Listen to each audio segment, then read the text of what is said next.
Well, this is long overdue. Sara Morgan is in the studio. Thanks for coming in. Thanks for having us. And, of course, the handsome gentleman next to you, Pastor Carl. Yeah, thanks for having us. Yeah. It's going to be a lot of fun today, I think. We've got, I just have to say, congratulations on Easy to Dream, your recent EP. Thank It's you. just a really good piece of work. Thank you very much. I hoped so. Yeah, absolutely it is.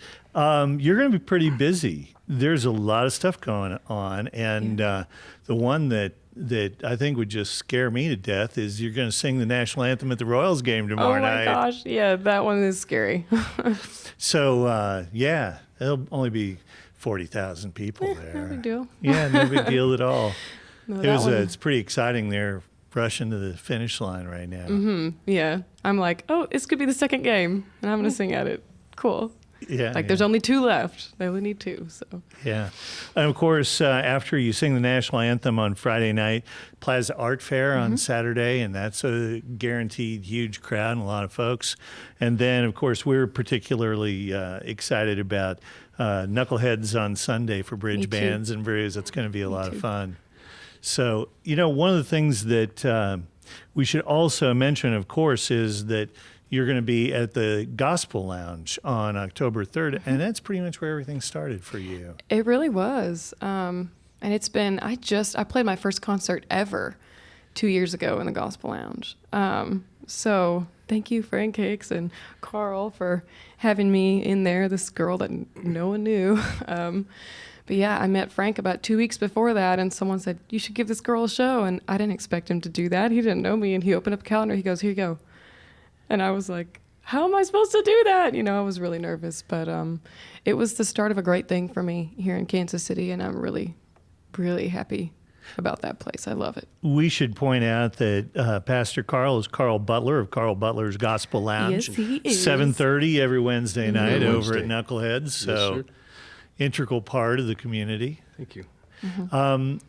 So you get this first gig, and my understanding is you were just a little bit nervous about that. Yeah, I have set out to be a songwriter, not really a performer. And so when I said I would play that, I thought, I wonder, what do I do?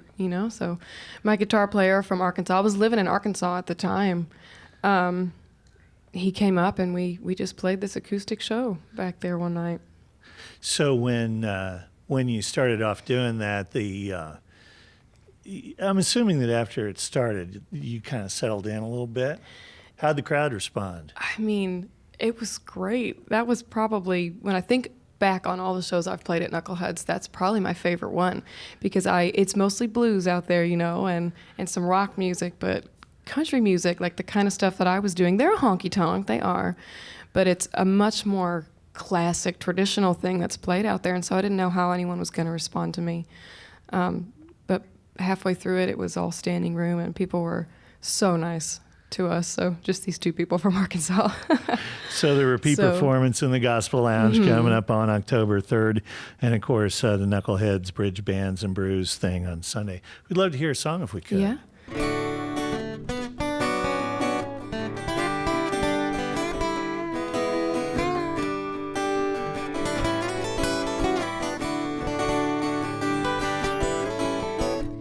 Thought I knew love, but it was always wrong.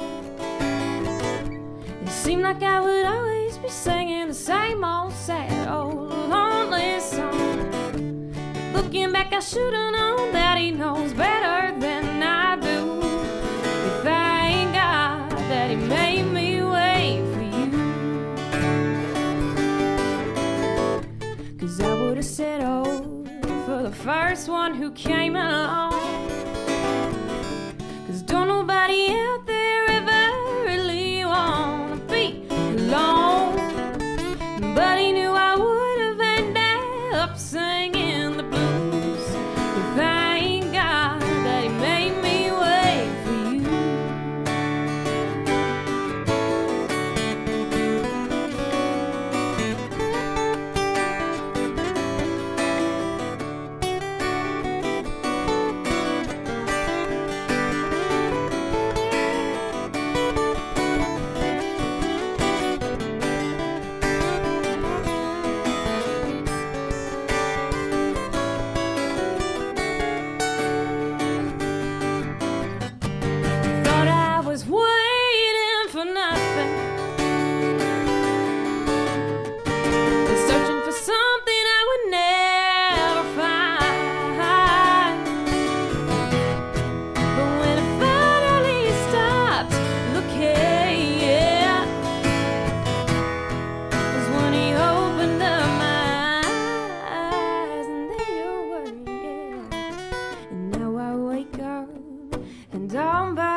came true. And I opened my eyes, and laying next to me is you. Yeah, I'm thankful for every prayer that he said no to. And thank God that he made me wait for you.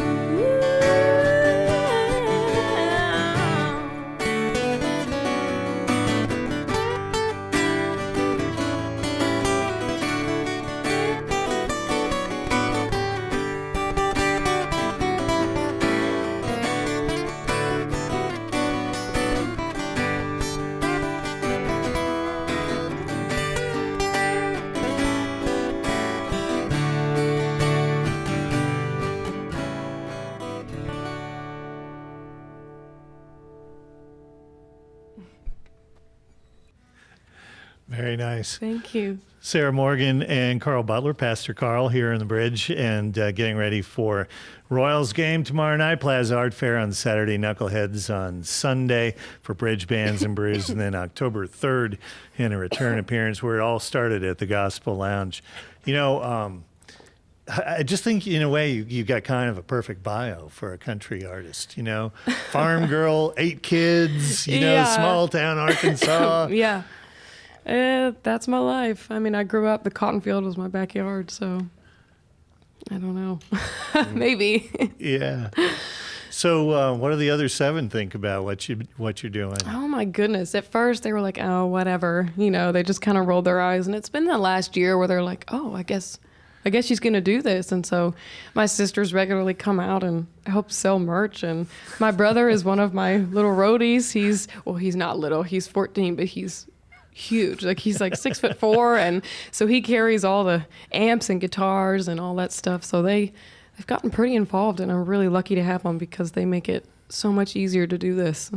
So, you know, whenever I get ready for one of these interviews, there's always one thing that just comes out that just feels like a surprise to me when I'm getting ready. And for you, it's that in some ways your primary instrument is saxophone. Yeah, it really is. So where's the saxophone today? Oh, it's not country enough for this. I Yeah. don't think it's at home. My little brother's playing it actually right now. So What kind of saxophone? I mean, were you like marching band? yeah, Was it jazz? all that stuff. Yeah, or- jazz band was my favorite though. I mean, that's what I loved. So you know, I did that. I kept on doing it through college. And when I started writing songs is when I put it down. I'll break it out one of these days. So my impression was that at one point you had a boyfriend who gave you or handed you a guitar or taught you 3 chords, Yeah. and the guitar lasted longer than the boyfriend. Oh, yeah. Man, I can't believe I haven't used that as a lyric yet with all the people who have said that. Yeah, that's very true. He taught me a D chord, and I went from there. So I liked the guitar more, I guess. You know, when you list the instruments that you play, and I'll just rattle them off for you: guitar, piano, uke, banjo. The favorite list that I read had you add in one of the instruments that you play being a number 2 lead pencil. Yeah, that would be my mom who writes my bio stuff for me. She helps me write it. When I would read when I was younger, I speed read, like read really fast, and I always got made fun of because I read so fast, but you could tell I read fast because I tapped out syllables with a pencil. It couldn't be sharpened. The eraser could not have been used. I don't know. Isn't that funny? Because it came from the rhythm, but I just Yeah. assumed that it's because you're such a writer. You know, and you opened this interview by saying, well, okay, I'm performing today, but I'm really a writer. Yeah. I mean, I never thought about that. It is a weird thing when I look back. I was very rhythmic from the time I was really little. I was always, from the time I could read a book without pictures, I had a pencil in my hand tapping out. So I still do that. I did that with all the Harry Potter books. So you did the whole journal thing, and you wrote pretty religiously, but then at the age of 14, you threw it all away. I did. I threw all of it away. I was like, I'm not good at this. There's no reason for me to try this. And so I just didn't, you know. And then you picked it up again about 5 years ago. I was 21 when I wrote my first song, and I wrote it at the Whitehall building, catty corner from the Nelson. I happened to live there for a few months while I was in college. I was in Kansas City for a couple of months. That's where I lived. And yep, it was right there. And that first song was okay enough that it encouraged you to... No. Oh, no. No. What encouraged me was I wrote it and I sent it to a friend of mine. I knew I was going back to Arkansas in a few months, and I sent it to a friend of mine who was down there that I had actually met up here. His name was Jason North. And he said, well, when do you want to record it? And, I said, never. But it ended up, he invested a lot of time in me. I mean, I would write a song and he would sit down because I didn't know how to make charts. I didn't know how to do any of that stuff yet. And he taught me all of that, but he would record every track for me. And we sat down for probably a year and a half and recorded a 13-song album and put that out kind of just to see what would happen with it. So that was what was encouraging, was someone who wasn't like, you're absolutely horrible, don't do that, So, yeah. So you grew up in Arkansas at the age of about 10, moved to Kansas City, went back to Arkansas for college, kind of bounced back and forth, but you've really settled back into Kansas City. Yeah, I moved back here last June.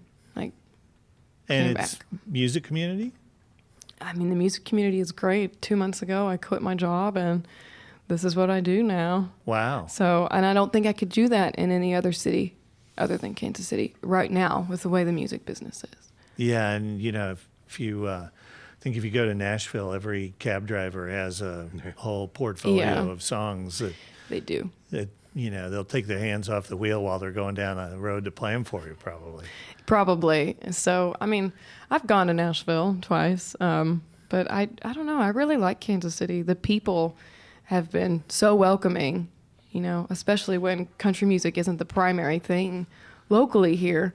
So I've just really enjoyed it and want to stay here. We're really glad to have you. Oh, well, thank you. It's about time we got you in the studio, too. We'd love to hear another song if we could. Hear another song. All right, this next song is called Walk Me Through. It's the third track on the record, and I wish I had an inspirational place from where it came from. But it actually came from one night I opened for someone down at Knuckleheads, and he was singing this song that I didn't know, and everyone in the crowd knew it, and I thought he was saying, walk me through. And I asked a friend of mine, what is he singing? And she said, that's not what he's saying. Like, you should know this song, But I'm glad that wasn't what he was saying, because I went home and I got to write this, so.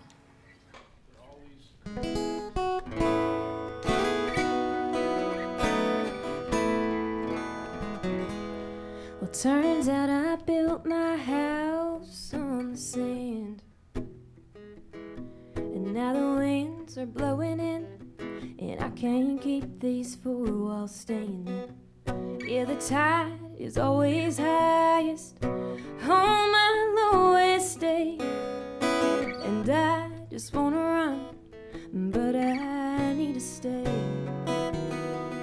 So I put my hands together for the first time in our parade. Said, you're gonna have to walk me through this storm that I've been tossed into. The water's rising all around me, and I'm falling on my knees. No, I can't take one more step without you. So you're gonna have to walk me through. Now everything I am is drifting in the waves, and as I watch the sea carry me further away, well, I just know someday this black sky will turn blue. If I let go of everything I held on to and hold on to you, you're gonna have to walk me through.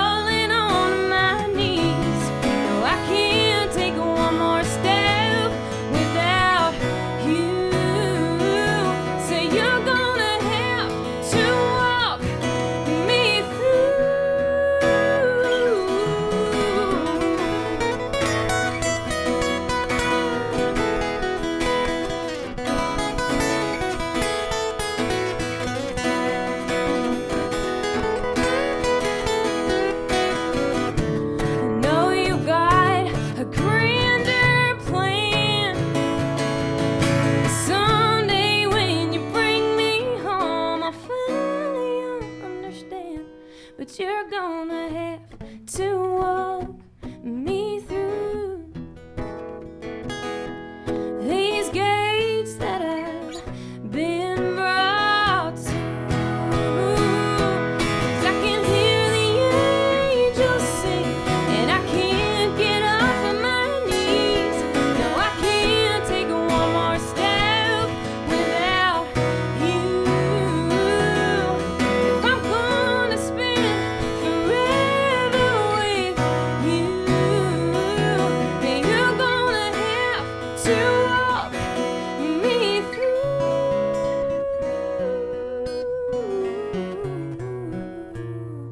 You're gonna have to walk me through.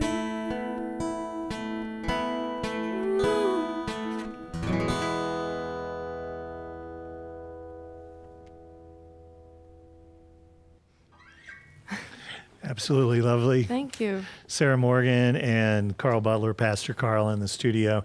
That is a live version of "Walk Me Through" from the most recent EP, which is "Easy to Dream." You know, you're a songwriter, and yet you did choose a cover for the title of the EP. I did. You know, Our friend Jeff Porter. oh my gosh, I love Jeff Porter.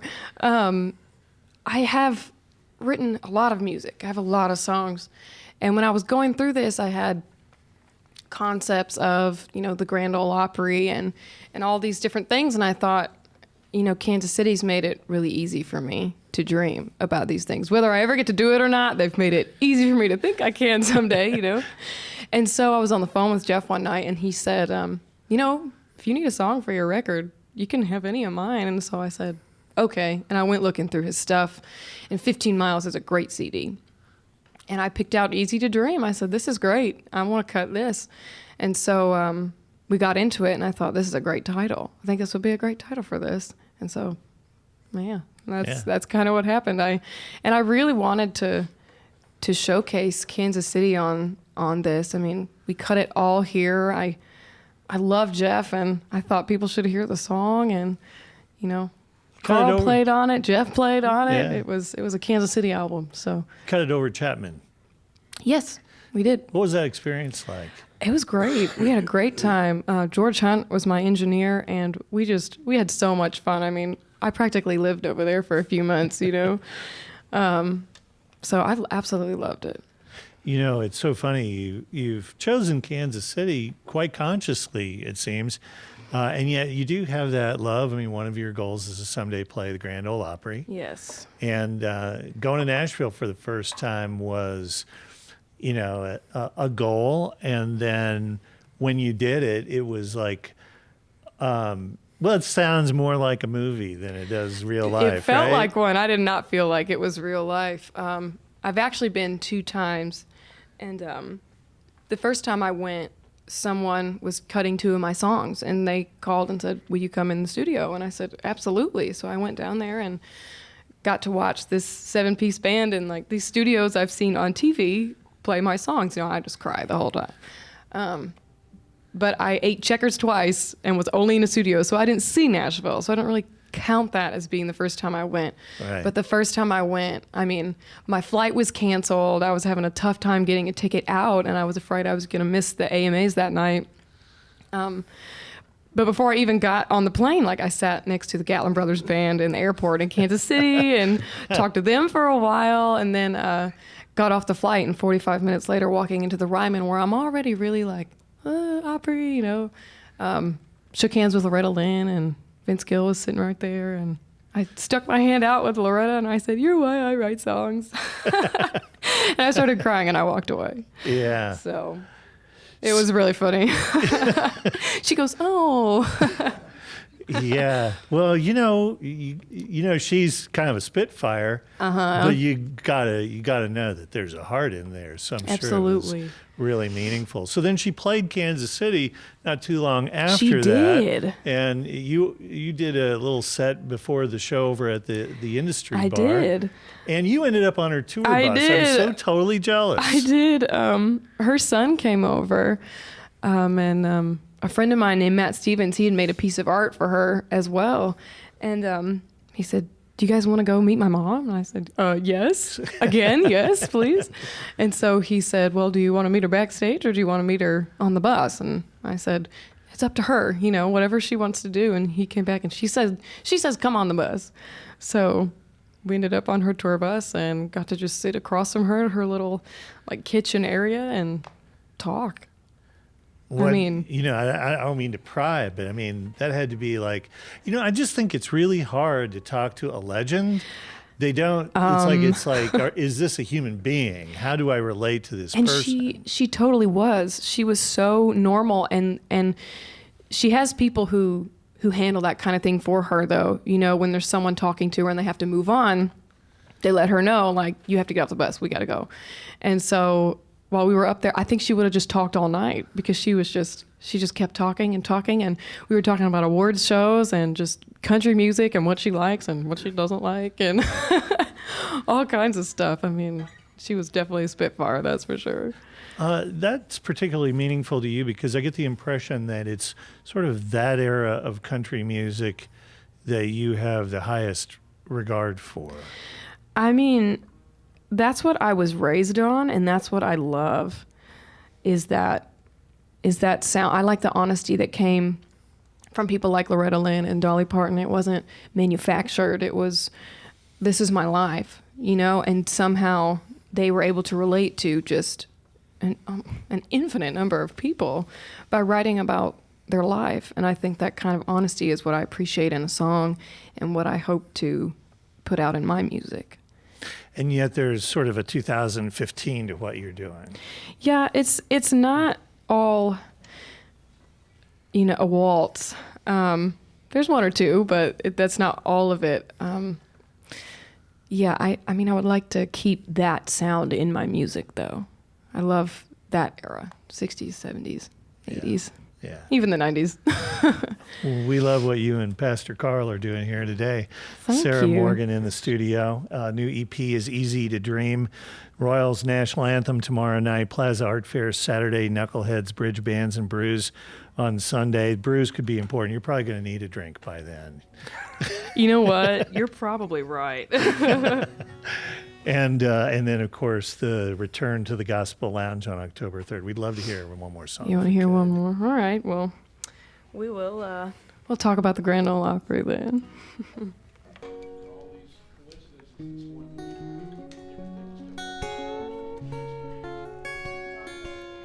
I tried to run, I don't get far. It's in my blood, the sound of a steel guitar. And every grade I've ever known of, they've been on that stage, the one I want to be on. 'Cause I want a one night at the Opry. I wanna see where Dolly sang Jolene. I wanna stand where Johnny played the Ring of Fire. My only dream is one night at the Opry.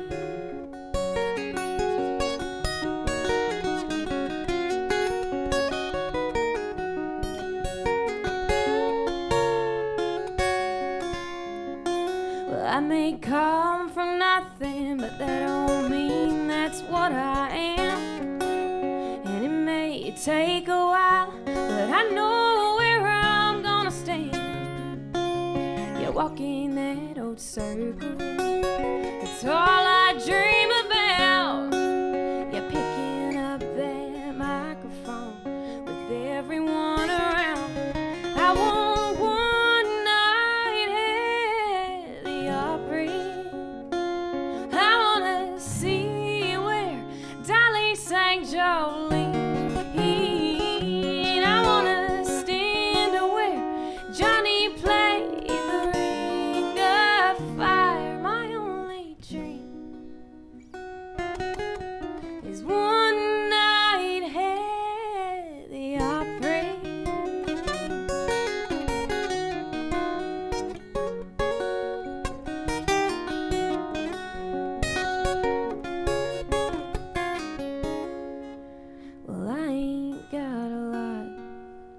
but I got what I need. And the only thing I want, I could have with these 6 strings. One night at the Opry, I wanna see where Patsy sang crazy. I wanna stand where Hank made his story. My only dream is one night at the Opry.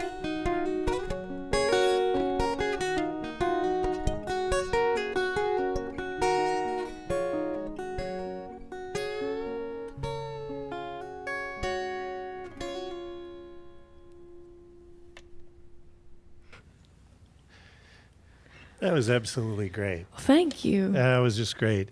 The new EP is called Easy to Dream, and that is One Night at the Opry. You wrote that song from the heart, and then afterwards fact-checked it. Oh, yeah. I mean, and it wasn't a song I ever planned on playing, actually. I didn't like it, really, after I wrote it. I didn't. Well, I mean, you ask writers, sometimes I just don't like stuff, you know, and so I shelved it. But after I wrote it, I went upstairs and I said, Mom, is this right? I don't know if any of this is right, you know? And we fact checked it, and we had to find the years that everyone did it, because I didn't want to ever sing it and it be wrong, you know? Yeah. So, but it was all factual.